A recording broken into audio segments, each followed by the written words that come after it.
National Constitution Center. For those of you who don't know me, I'm Tom Donnelly. I'm our Senior Fellow for Constitutional Studies here, and I'm absolutely delighted to join you this afternoon to welcome back prize-winning historian, great friend of the center, Carol Berkin. Her book here, A Sovereign People, I can't recommend it more highly. What's so really amazing about it is it features so many of the founders that we care deeply about. You have George Washington, John Adams, Alexander Hamilton, Madison, Jefferson. They're all in here, but we fast forward past the point of the Revolution and the Constitutional Convention, and instead, Professor Berkin shows how they wrestle in the 1790s to try to create a new republic under our Constitution. And so walks us through these amazing episodes like the Whiskey Rebellion, the XYZ Affair, the controversy over the Alien and Sedition Acts. But you can get a sense of both the rise of early American politics, but also the way in which these people who had so many divisions tried to come together and build a single American project together. So we're gonna discuss that here, but please do pick up the book downstairs, and there'll be a signing after the show. But first, a little business. Just want to plug a few of our upcoming programs. On June 8th, the evening of June 8th, we're going to have a film screening of the HBO documentary, The Loving Story, which is a celebration of the 50th anniversary of Loving v. Virginia, which struck down state bans on interracial marriage. And you will get popcorn and concessions with your ticket to that. We'll also have a cash bar, so it should be a wonderful constitutional evening. So please join us for that. Also, next month, we're going to be tackling the future of Congress with leading scholars and reporters. It should be a great conversation with our President, Jeff Rosen. And then we'll also have programs on George Washington and Abraham Lincoln, so both a hero of the first founding and a hero of America's second founding. So great programming coming up. If you want to check out the full schedule, we have them outside, the hard copies, or check it out on constitutioncenter.org/debate. But now, just to give a formal welcome here for Professor Berkin. Carol Berkin is the Presidential Professor of History Emerita at the City University of New York Graduate Center and Baruch College. She's the author of many acclaimed books and is here today again to discuss her new book, A Sovereign People, The Crises of the 1790s and the Birth of American Nationalism. Again, book sale and signing downstairs after this, but please join me in welcoming Carol Berkin.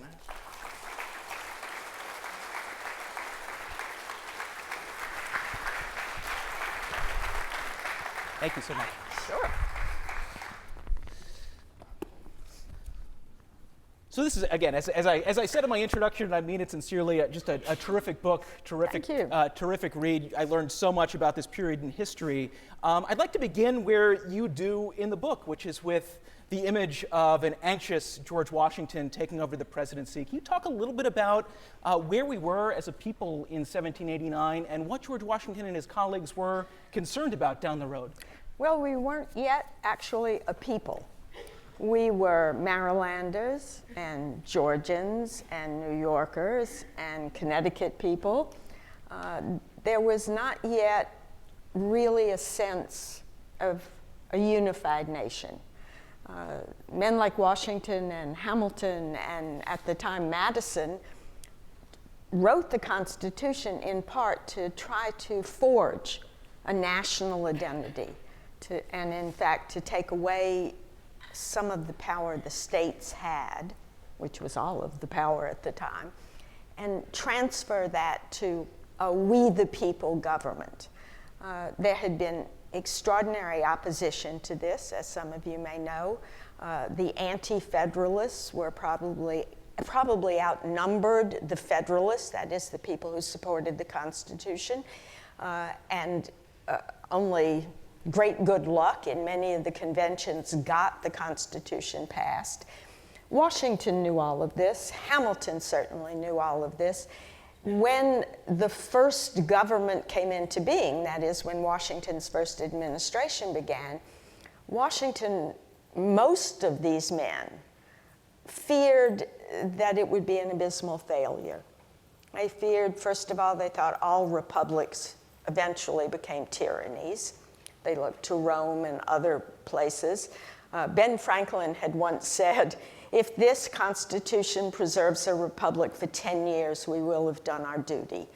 So Washington starts not knowing that in the future he would be lauded as the first of 40-something presidents.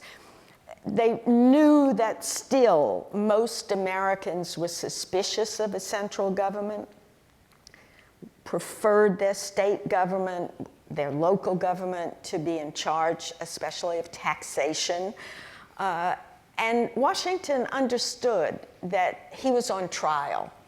And being keenly aware of both his abilities and his areas where he was somewhat naive, he said, basically, I have experience as a general, but I don't have a lot of administrative experience.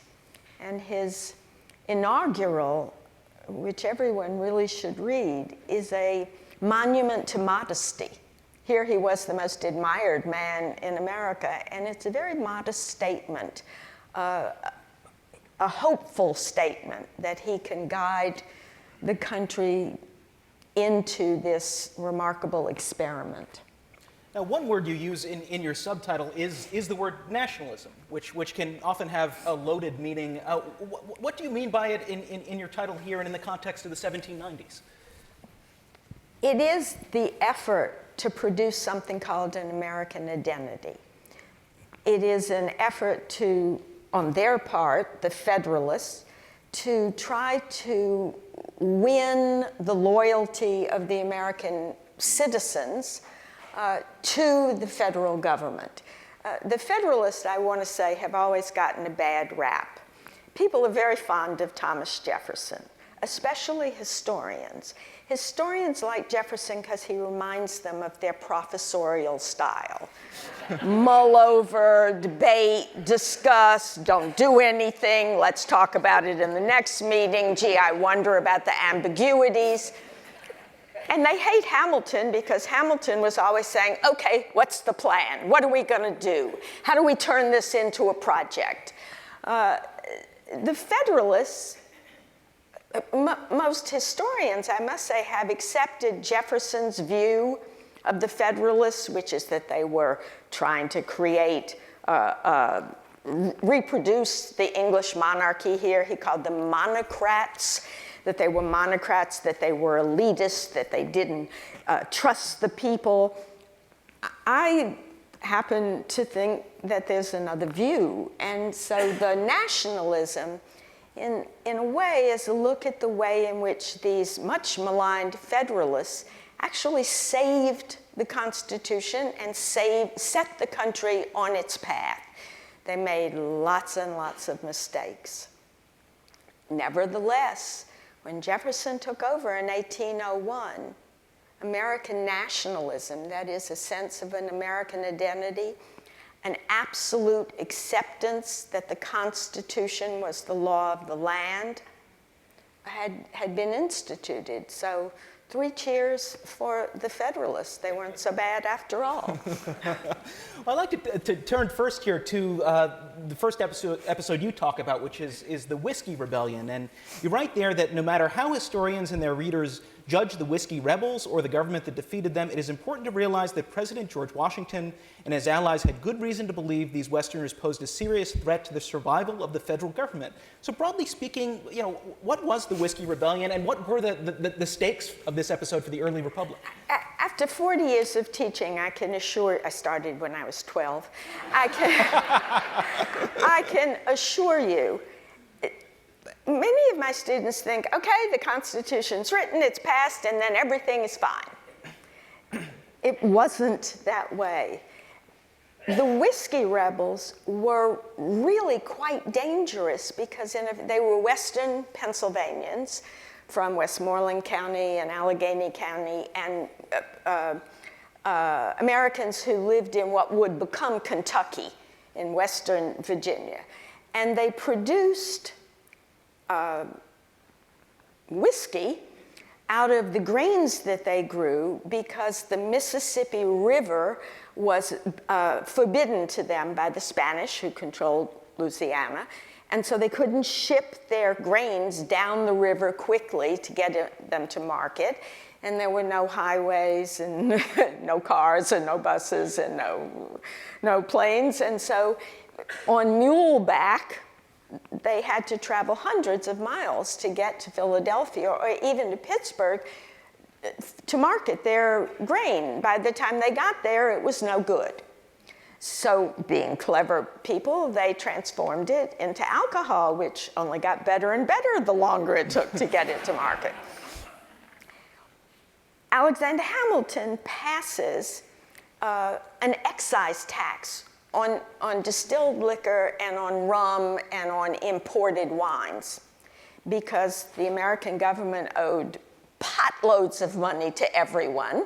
They owed money to France, they owed money to Holland, they owed money to Spain, they owed money to the soldiers, they owed money to the officers in the army, they owed money to all the citizens who'd given the military cows and chickens and supplies. He owed money to everybody. And so he couldn't, he funded the debt and he couldn't make the payments based just on import duties. So he got Congress to pass an excise tax on something that everybody figured not everybody was engaged in this activity of producing alcohol, and anyway, everybody in America drank way too much, which is really true. In the 18th century, you would be appalled to know men, women, and children drank a lot. And so Hamilton said, look, this is good for our moral fiber, this is good for our country. Well, the whiskey producers didn't agree. And they said, basically, you'll pardon my French, who the hell are you, this federal government? We don't have to obey your laws, go away. And when they sent the revenue collectors out, vigilantes beat them up and burned down their homes and basically made it impossible for the tax to be collected. Even worse, in what became Kentucky, they didn't even bother to protest. They just said, we're just ignoring this. And the local lawyers and the governor and all the officials ignored the federal government completely. So in one part, in Pennsylvania, you have people burning down homes and threatening people and forcing people to sign loyalty oaths, making a revolution in effect. And in another part, you have people going, go away, don't bother me. Well, obviously, if these people got away with this, what would happen the next time a law was passed a group of people didn't like? They would say, no, not doing that, sorry, go away. And what power would the federal government, what authority would the federal government have? Hamilton wanted to send an army in right away. He said, we have to protect our federal officers, that is the revenue collectors, and we have to enforce a congressional law. Washington is more politic than Hamilton. He said, nah, if we send an army in to suppress this insurrection, we will be confirming all the great fears of people who are opposed to the federal government that it's a tyranny. So we have to dot all our I's and cross all our T's, and we have to try them in courts. We have to send a commission to kind of try to negotiate with them. We have to warn them. And it took really almost 2 years before finally Washington said, I can issue a proclamation that says we have tried everything peaceable, and now we're sending in a militia army. Not a single person really ever served a jail term. Everybody was given amnesty. Nobody was cruelly beaten or destroyed. But the power, the authority of the federal government was upheld. And if Washington hadn't done this, we would either be singing the Marseillaise today, or we would be hailing Britannia, or who knows what we would be.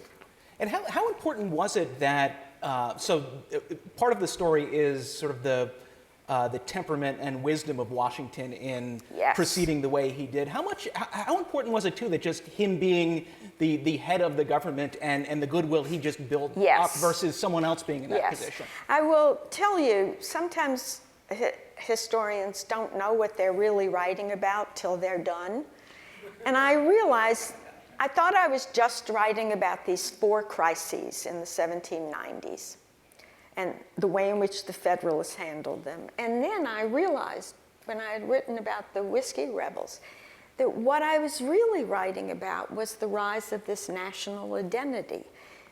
The first crises, Americans accepted what the federal government did solely because Washington was the head of the government. He was beloved. They weren't really making a statement when they sent letters applauding what the government had done. They weren't really talking about the government. They were saying, whatever you do, George Washington, we're behind you all the way. And so that was the first way in which people, Americans at the time, thought about the federal government. It was really Washington's domain. In the preceding crises, you can watch the American voting public move to a respect for what the federal government is capable of doing, to a sense that they had a national identity when other nations demeaned them and cheated them and attacked them. And finally, to even the opponents of the Federalists, Jefferson and Madison, admitting that they too support the Constitution, that the issue is no longer should we have a federal government or shouldn't we have a federal government. It's what kind of federal government should we have. And so that progression seems to me in the course of 10 years to be really quite remarkable. Yeah, absolutely. Well, let's turn to the second crisis here and the controversy around Citizen Genet. And here you say that Citizen Genet, as he called himself, would pose a foreign challenge to America's federal government as disturbing as the domestic rebellion in western Pennsylvania. Mm-hmm. Those are big words. What do you mean by that? And who was Citizen Genet? Citizen Genet was a lot of fun. He was about 25 years old. It's hard to realize that both the ambassador from Great Britain and the ambassador from France hadn't turned 30 yet. They were young. Tells you something about Europeans' notions of the importance of America at the time. Again, my students all think, as one student put it, from the minute the Pilgrims landed on Plymouth Rock, on it, mind you, not near it, but on it, America became the most important country in the world. Fortunately, he was an accounting major.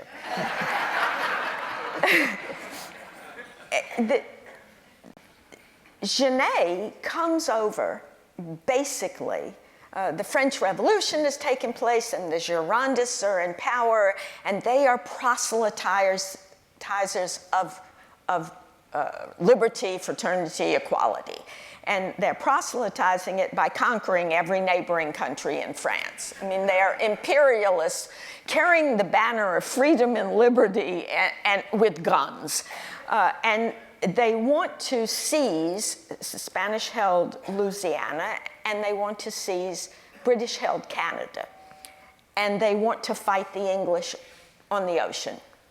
So they decide, without consulting with America, that they will make the United States a satellite of France, that they will come over and set up their own admiralty courts in American ports. Forget the fact that Americans had an admiralty court. We're setting up our own.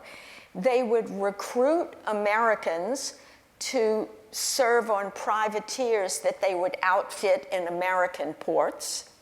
They would bring the prizes, the English ships, into American ports and sell them, regardless of the fact that Washington had issued a proclamation of neutrality in the European War. France said, that's a mere detail. They recruited, again from Kentucky. Kentucky's got a bad rep in this book. They recruited soldiers to fight in the French army to attack Spanish Florida. So in other words, American sovereignty didn't exist. American foreign policy didn't exist.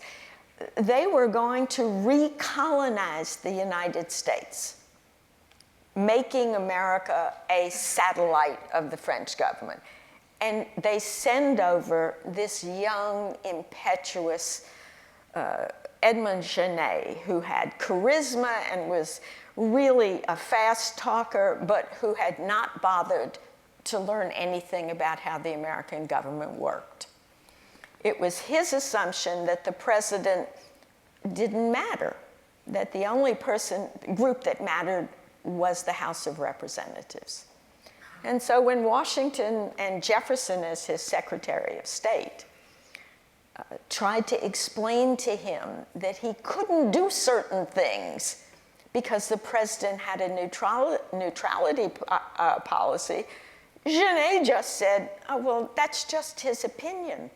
You know, what do I care what his opinion is? What's wonderful about Genet is he writes the most bombastic, absurd letters. I have 98 of them, and we know there were more.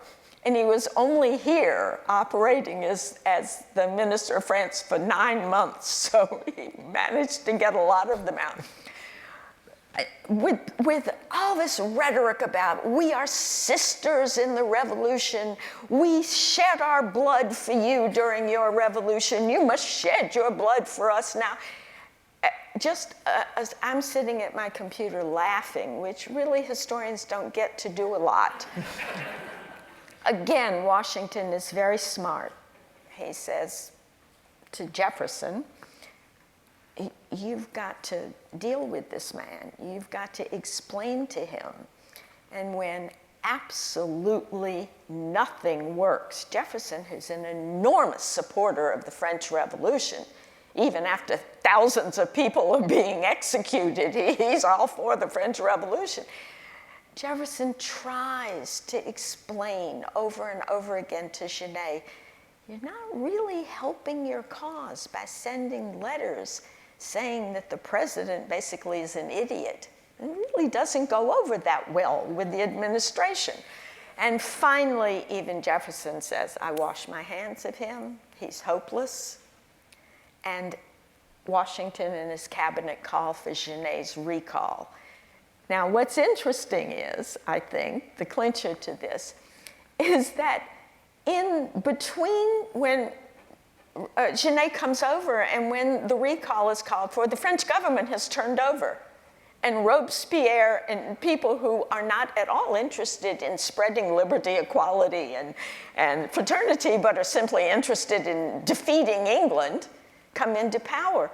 And they decide that Genet is a traitor, along with all the Girondists who were in the former government. And they say to Washington, I want him arrested and sent back to France. And you know what's going to happen to him. And Washington says no. Washington said when he was minister, he was an irritant and a danger. But now he's just a young man. And he gave him political refuge in America.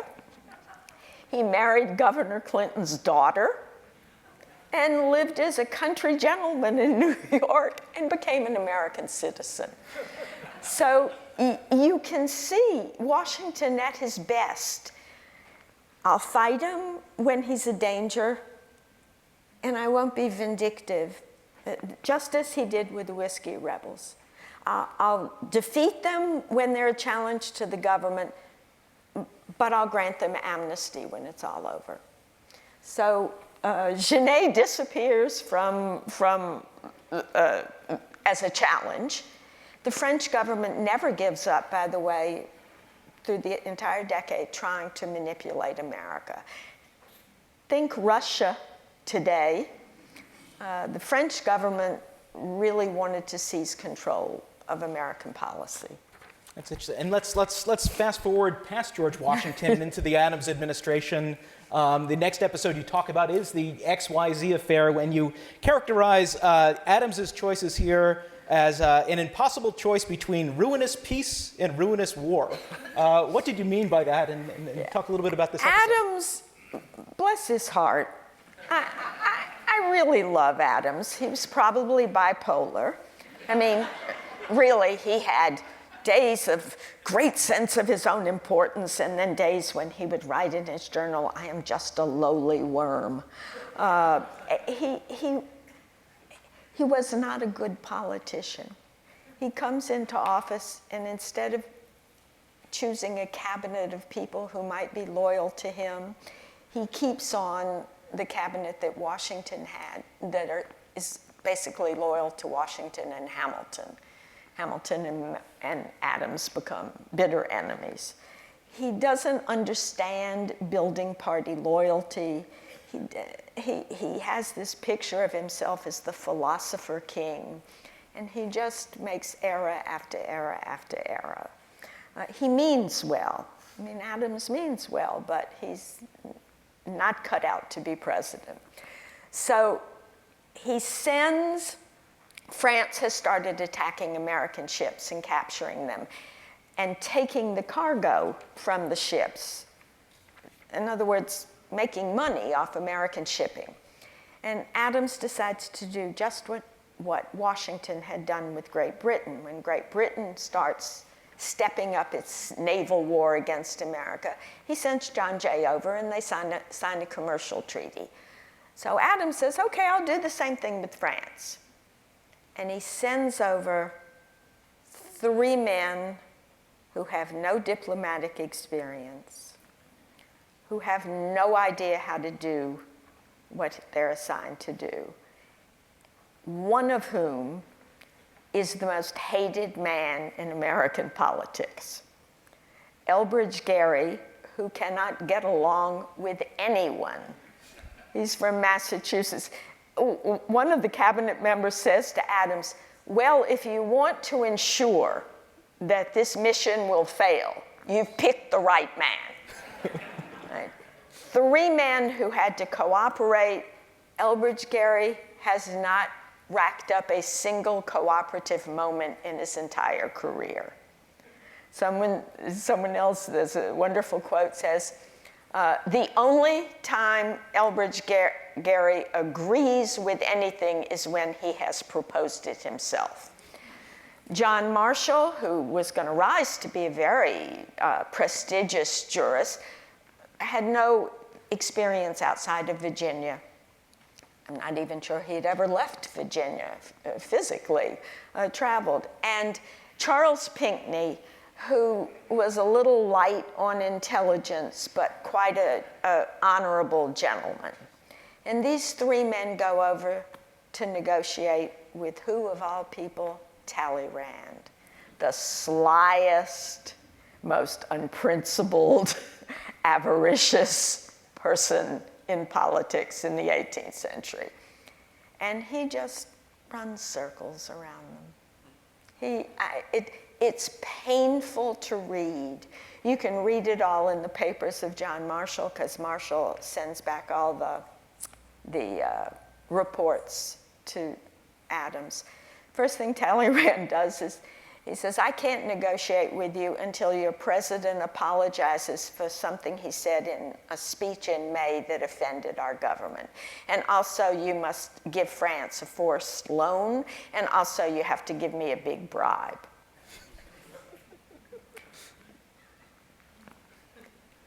I'm not going to deal with you till you do that. And he sends unofficial representatives to deal with them, who we have come to know as X, Y, and Z. They're not government officials. They have no authority, no portfolio.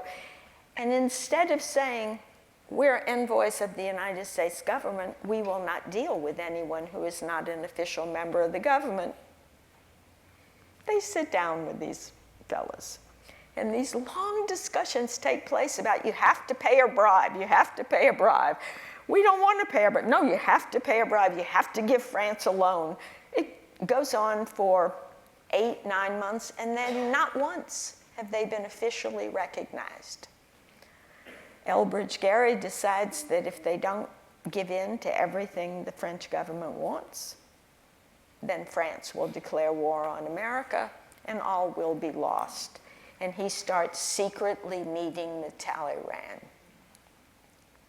If you know anything about diplomatic activity, that's a big mistake. Finally, they all come home. Nothing has been accomplished. And Adams is forced to make war preparations. He doesn't think France will invade America because they're busy fighting England, but he can't take the risk. More taxes are imposed. He creates a huge army. They create a navy, but Adams refuses to declare war. It goes on for several months, and what happens? The American people who've been all excited, getting ready for war, no war happens. So they begin to say, I don't want to pay those taxes to support the army anymore. I don't want to. And Adams's career is over. He either had to declare war or not. Openly say, I'm not going to declare war, and he does nothing. And his political career is finished. The comedy is in reading, I know it shouldn't be a comedy, but the comedy is in reading Elbridge Gerry arguing with Charles Pinckney and John Marshall. It's Charles Pinckney who makes the comment, not 1 cent for tribute. The outcome of this is not disaster in the long run. The outcome of this is Republicans and Federalists alike rise to the defense of the American federal government and American sovereignty. They rise to the idea that we are a people united against foreign countries. And it's really the priceless moment in the birth of this American nationalism. It's a remarkable moment of unity when people in Georgia and people in Massachusetts and people in Philadelphia and pro-Adams people and anti-Adams people come together and say, you cannot divide us. Because the French have said, well, we'll just go in and we'll appeal to the anti-Federalist group. We'll appeal to the Jeffersonians, and they'll take over the government. And the Jeffersonians say, absolutely not. We are all Americans. And that's really an extraordinary moment for the survival of the American government. Now, coincidentally, we're opening a new exhibit next week on John Marshall and his life and legacy, and we'll actually have his traveling desk from the XYZ Affair as part of the exhibit. I'm just curious. So he's obviously, as you say, inexperienced during this episode. But do we see any early indications of either his character or vision or judgment in this affair? Yes, absolutely. You see his intelligence. He figures out very early on that they're being played. I mean, he figures it out early. And he says, look, we can't meet with, they don't call them X, Y, and Z. The men have names. It's Adams who calls them that in his report on what the commission has done, because the 3 envoys are still in France, and he's afraid if he names these people, the French government will arrest Marshall, Gerry, and Pinckney. So he says, we can't meet with them anymore. This is beneath the dignity of our country. So he has a firm nationalism already. He has a very astute political sense. What he doesn't have is 2 men who are working with him who will follow his lead. And you can fault him, as I do in the book, rather gingerly, that he doesn't stand up to Gerry. Gerry is his senior, both in years and in position. He's a representative. He was at the Constitutional Convention. And Marshall is loath to really stand up to Gerry. Later on, of course, his backbone becomes quite strong when he becomes a jurist. Jefferson, by the way, hated Marshall. They were distant cousins, and they hated each other.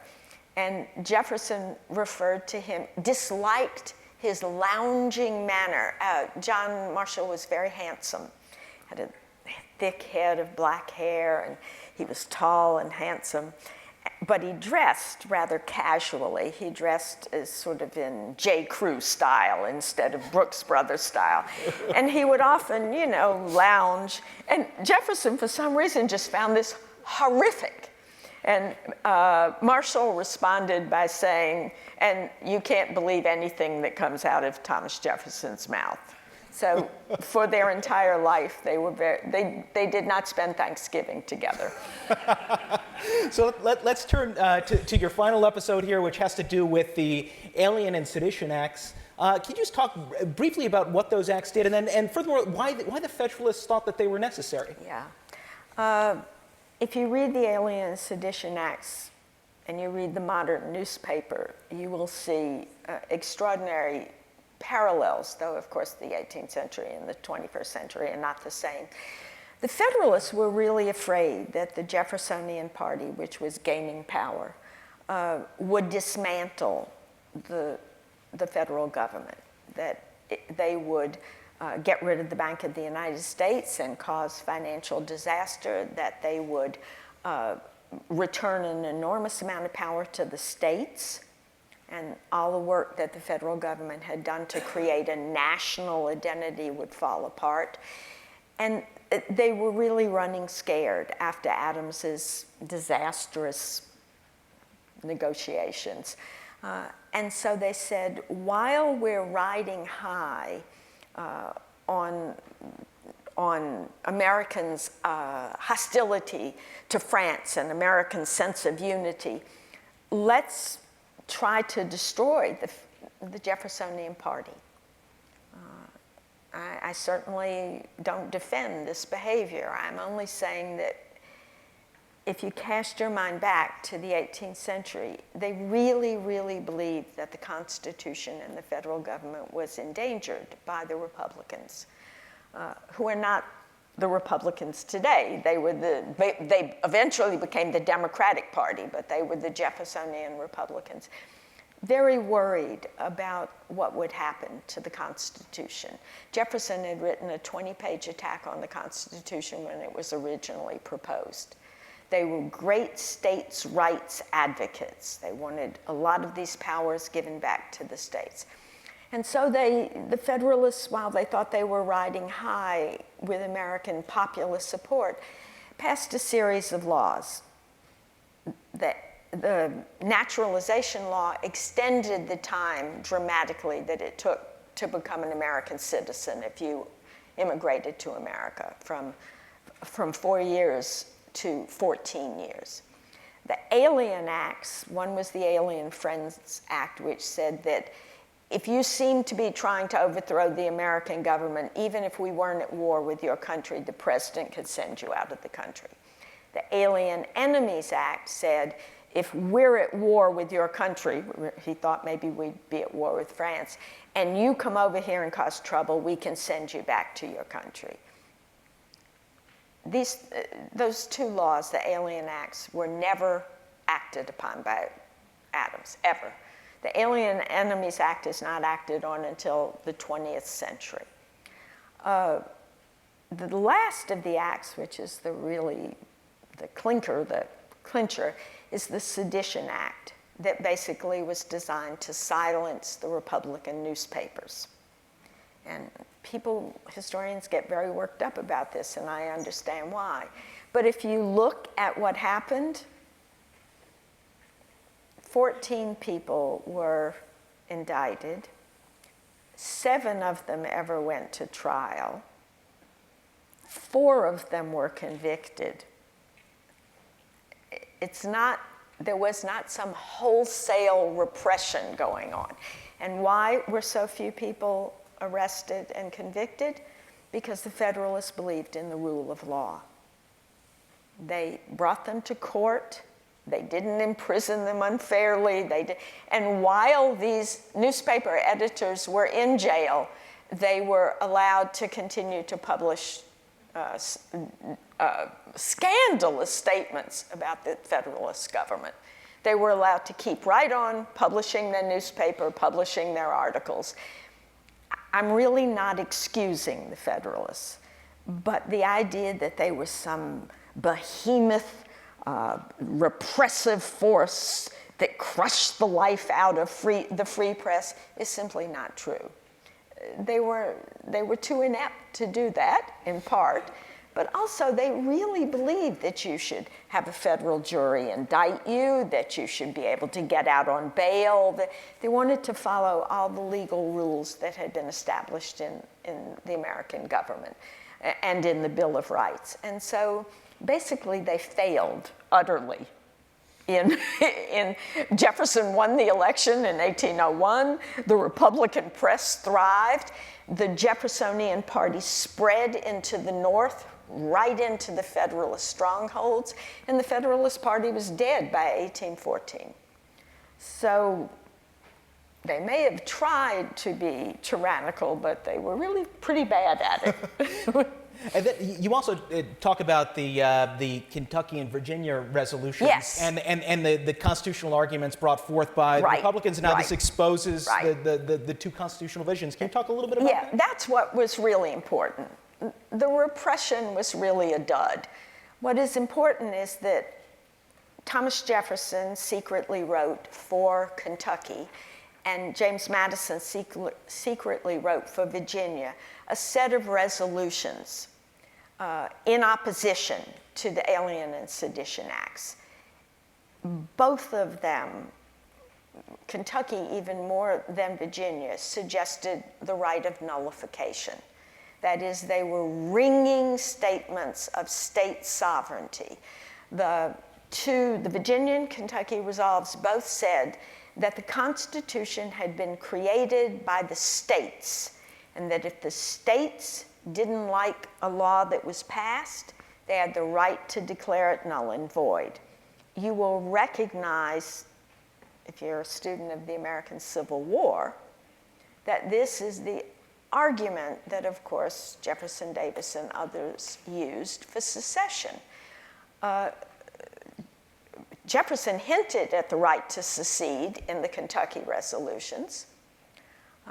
The idea that not we the people, but the states created the federal government and retained sovereignty over it was what was in these sets of resolutions.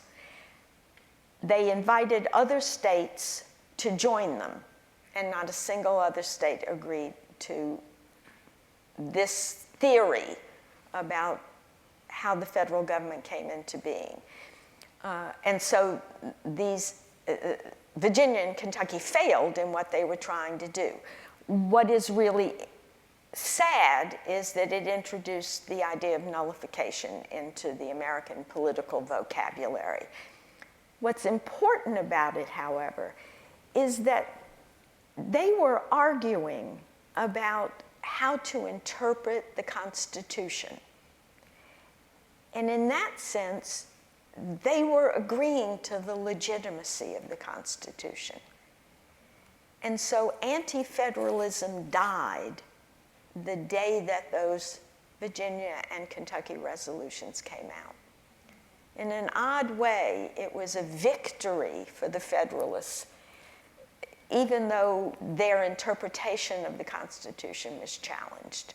And so you see in this 10-year period, this arc from admiration of George Washington to acceptance that the executive branch controlled foreign policy, controlled diplomacy, and that was a good idea, to an idea that we are all Americans, to an idea that, yes, the Constitution is the frame of government for everybody in every state in this union. And when I was done writing the book, I went, not I should have had a V8, I went, this is really a book about the rise of a positive American nationalism. It's not just about how crises arose and how the Federalists dealt with them. And so the subtitle reflects that realization on my part. Yeah, and I mean, one of the backdrop of almost the entire narrative is also, there's the rise of nationalism. There's also the sort of the rapid emergence of political divisions and the political parties. We have, Washington in 1789 at the beginning of the book. How quickly do the Jeffersonians arise, and does that two-party nature? Almost immediately. It arises. The anti-Federalists are still there during Washington's first administration. They're in state governments, like Patrick Henry. They're in state government saying, we don't accept the Constitution at all. We want to alter it so that it is really just a league of friendship, the way the Articles of Confederation were. Then Hamilton comes along with his economic program and fiscal program, which takes an enormous amount, ultimately, of power away from the states. And Jefferson says, this is a sign that they want to be Great Britain. This is a sign that he also calls it an allomancy, as in support of Anglo policies, English policies. And he forms, the party is really pretty well formed by the end of Washington's first administration.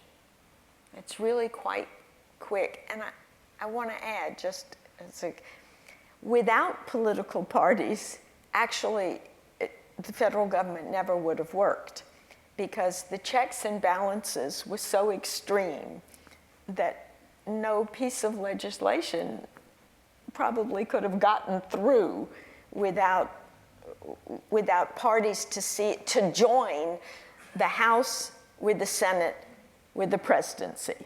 Without that, there would be a deadlock constantly. So though many of us in the field regret the rise of the party system in the 18th century, probably it's what allowed the government to actually function. Excellent. Let's turn to some of the audience questions. Thank you so much for writing these down.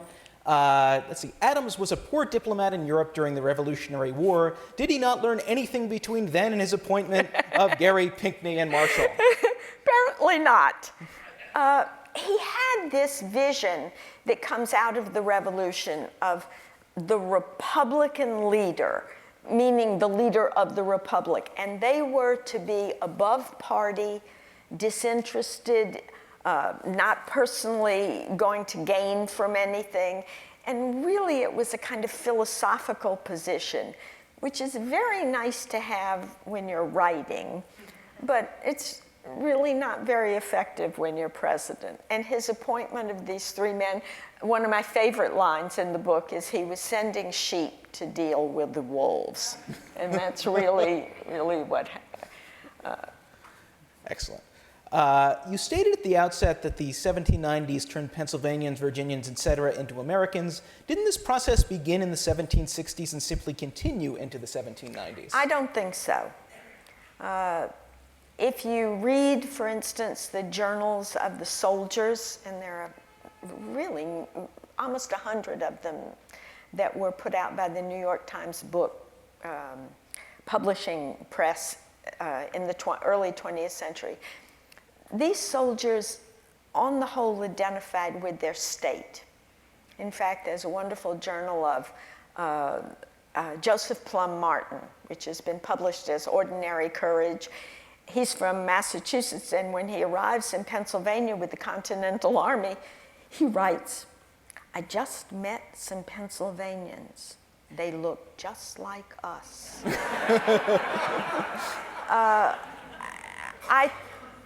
It's perfectly understandable that people were provincial. The great revolutions in transportation and communication lay in the 19th century. If you lived in Georgia, Massachusetts may as well have been on the moon. If you were were a farmer in Western Pennsylvania, it's not like you picked up the Washington Post the next, or you tuned in to Fox News or MSNBC.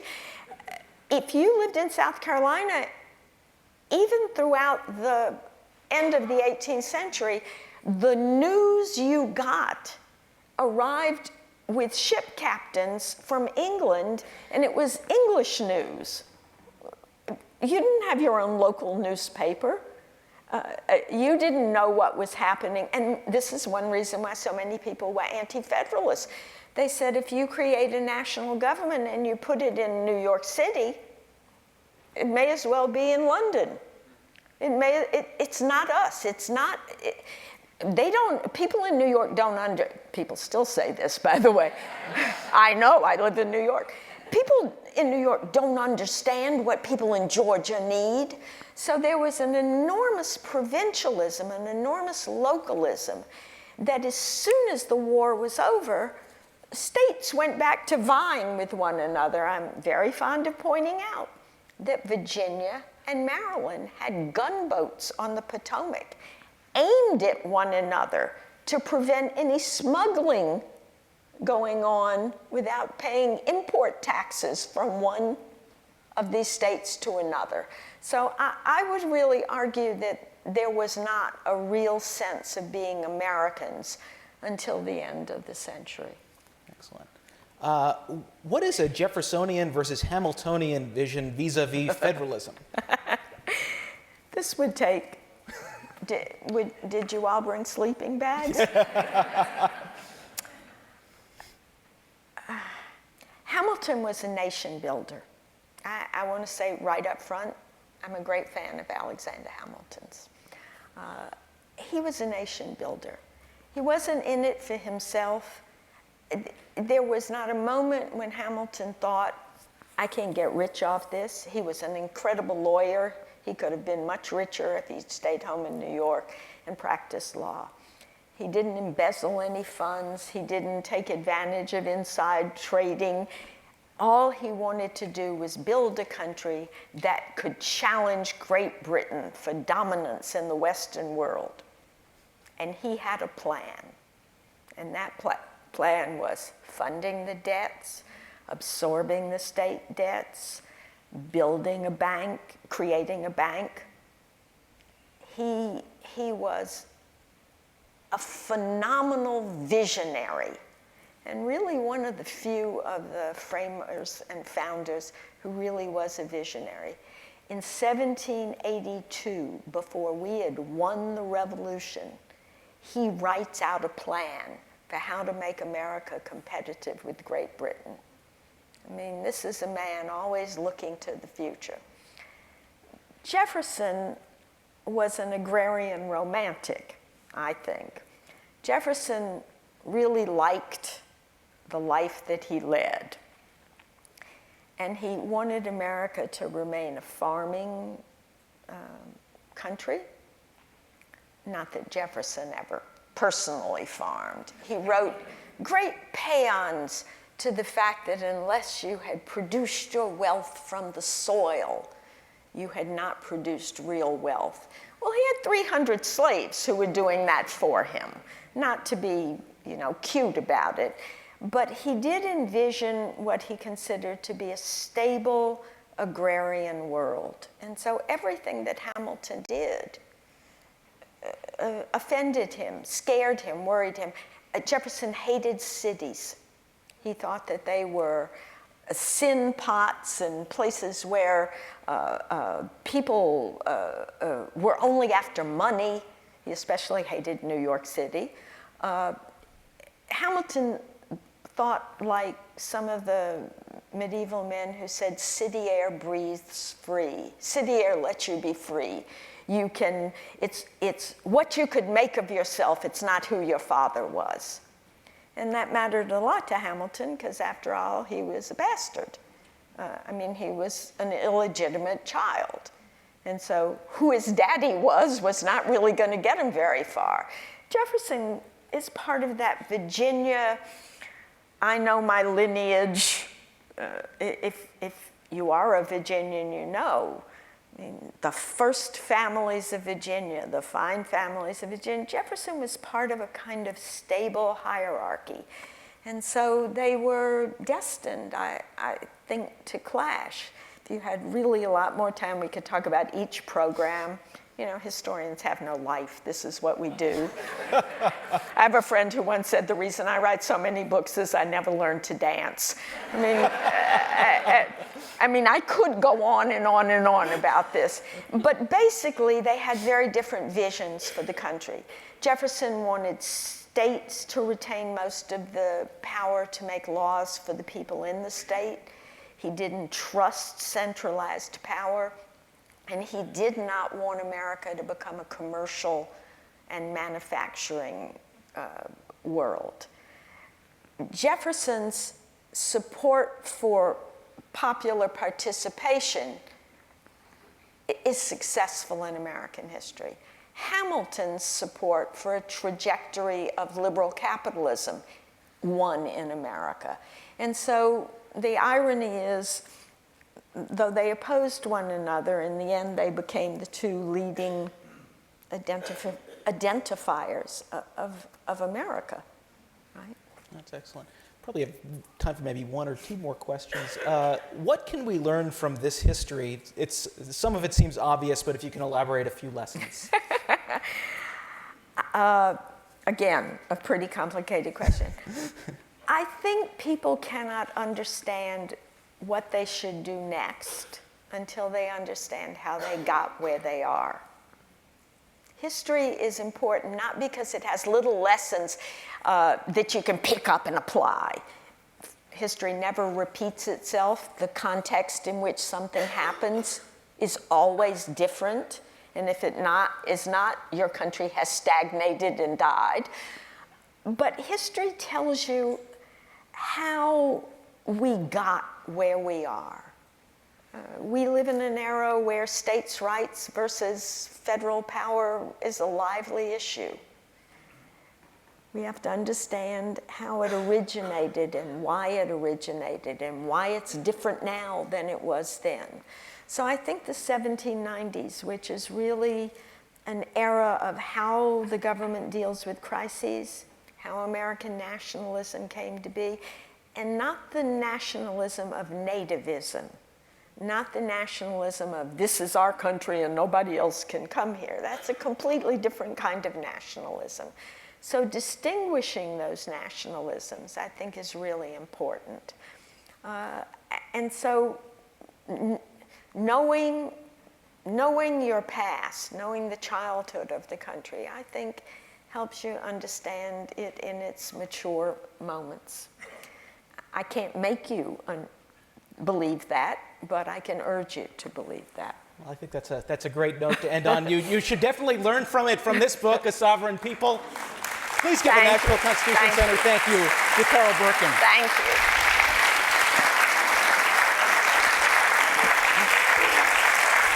Great questions. Great. Thank you so much.